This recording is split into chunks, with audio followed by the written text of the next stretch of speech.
And joining us now, Rhode Island Democrat Senator Jack Reed. You heard Senator McCain call Benghazi and those emails a cover-up.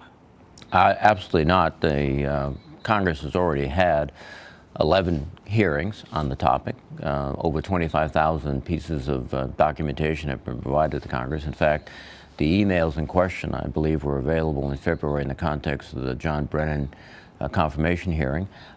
And more critically, I think, is that two of the most respected Americans, Ambassador Thomas Pickering and former Chairman of the Joint Chiefs of Staff Mike Mullen, conducted a thorough report assessing. They did not look at those emails. And in fact, Thomas Pickering told ABC News, you have to be totally naive to not believe politics was injected in some role. Well, I think what I would suggest in looking at the play-by-play is what was going on was not so much the politics of electioneering, but the institutional sort of positioning. Victoria Nuland, who was representing the State Department, had a long career in public service. She's not a partisan. In fact, she worked for Dick Cheney. She was, I think, very much interested in making sure that the State Department's position and their so you're saying this is an interagency I think problem. This was a classic issue of the interagency's battle about who will say what. And at the end, I think what you had was a very sort of consensus document that avoided all of the difficult issues. So but it's acceptable for Jay Carney to originally say there was just one small change in this, and then we find these 12 different versions, including a very definitive statement. We do know that Islamic extremists with ties to al-Qaeda participated in the attack.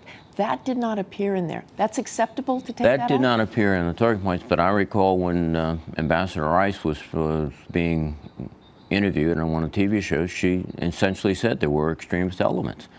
She did not contradict that. The president's, I think, statement immediately after the events, I think a day after the events, was this was an act of terror. So there's no attempt, as I think my colleague on the side is suggesting, that there was a story being created, that there was no terrorist involvement, that terrorism was not at all at issue.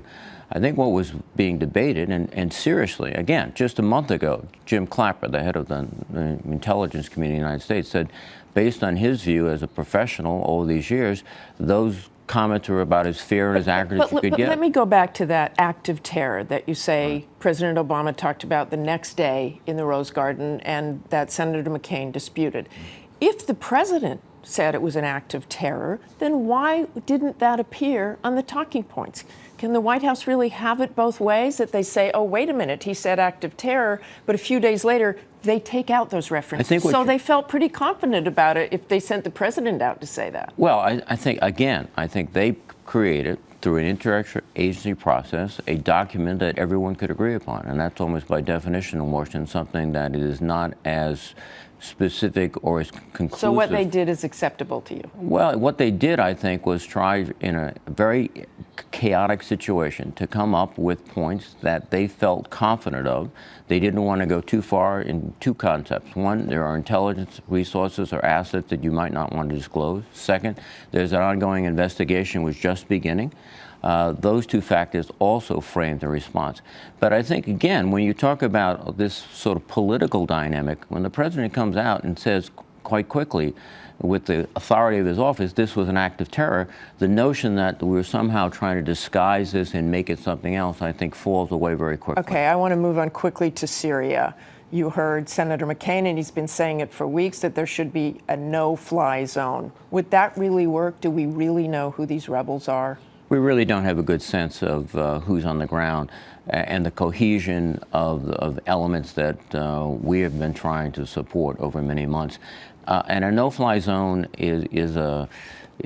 could be feasible from an operational standpoint, but it would, I think, inevitably What would it accomplish? Well, it might accomplish very little, in fact, because with artillery, you can still fire on innocent civilians and rebels. With armored personnel carriers, you can still move forward, displace troops, and they can go after civilians on the ground.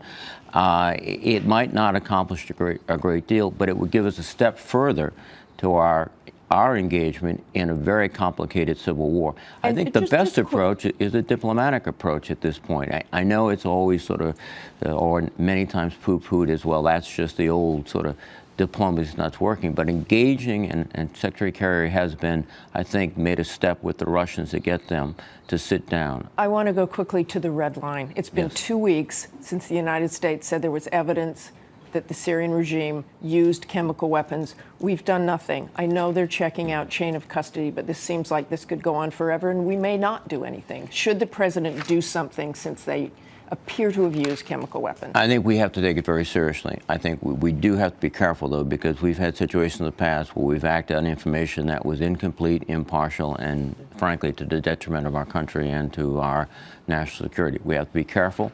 I think there's several issues here. One should he have drawn that red line very quickly? Well, I think, frankly, he should have made it clear, as he did, that the systematic use of chemical weapons against the Syrian people is something the international community cannot tolerate. So that point has to be made. Now the question is, what do? You can't do it hastily, but you have to do it very deliberately, and that's what I believe the president is trying to do. Thanks for joining us this Thank morning, you. Senator Reid.